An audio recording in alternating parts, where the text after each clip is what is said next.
Peggy 18. In this 4-part series, get an inside look on the making of one of the most anticipated titles in gaming history. This is Inside Assassin's Creed 3.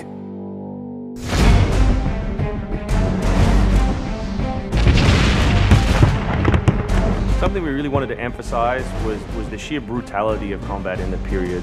We've all seen the paintings of the Revolution, and death is glorified, death is angelic, but it wasn't that way on the battlefield. It was a brutal conflict. It feels that you're constantly going through dynamic fights, and that's not something technically we could do in the past. So it was like a personal challenge on the team to say, no, I think we can do this.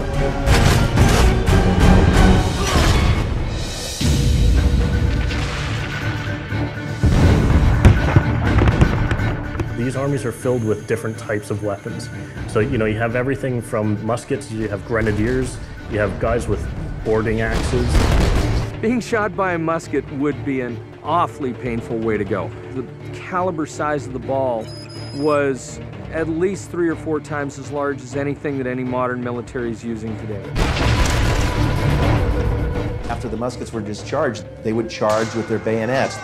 What basically is a giant spear, and he has every intention of running that through you.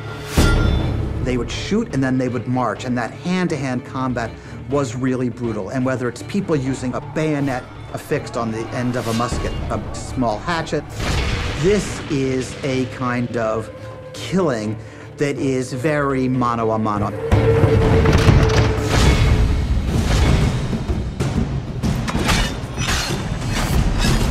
All the animations, all the weapons are brand new.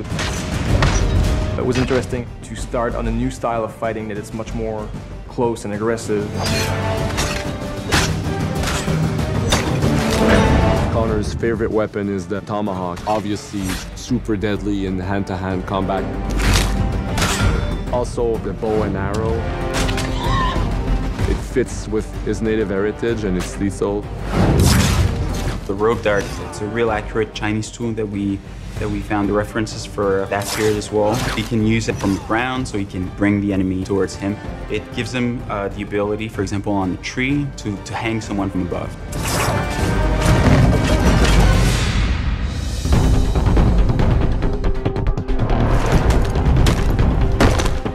In Assassin's Creed 3, the one thing that we've decided to do is to revamp the fight system from scratch. We wanted the skill in the combat in the game to be about transitioning from character to character by choosing the right moves, by performing them correctly. It allows you to basically mow your way through large numbers of people if you're good enough without stopping. What do you do if you go into a bunch of guys with muskets and they try and shoot you? So we had to figure out, can you dodge them? Can you run away? And we've added all these options, but our big one is the meat shield, where you can grab a guy and he gets shot instead. Our mocap guys are stuntmen. We spend a long time with them rehearsing and figuring out exactly what would be the greatest choreography. We had to go through, like multiple people. Connor is trained in a very different style of fighting to the British soldiers. The close quarters flow of the combat that's happening between the punches, the kicks, and everything else is indicative of what happens in the real world. I'm very impressed by the moves that they do. It's cool to see push kicks and axe kicks and different sort of takedowns that are done correctly and very believable when they're done. Right hand, right. Punch to the face, boom, to the throat, to the groin, finish with boom. This is something new for us that we're really proud of. It's fast, it's fluid, and you go through these guys like butter.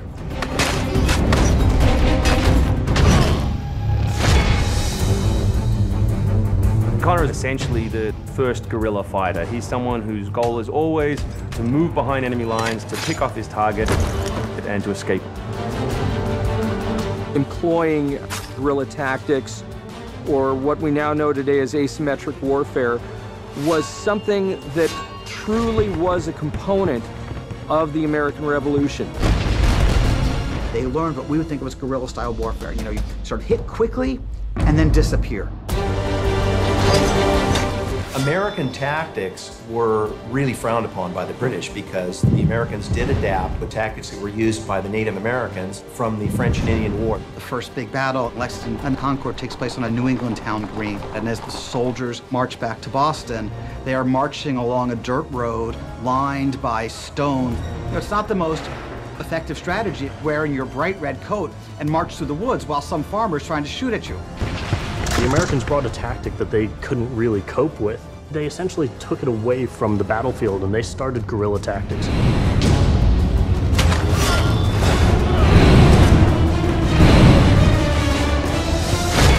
Next time on Inside Assassin's Creed 3, the hero behind the war.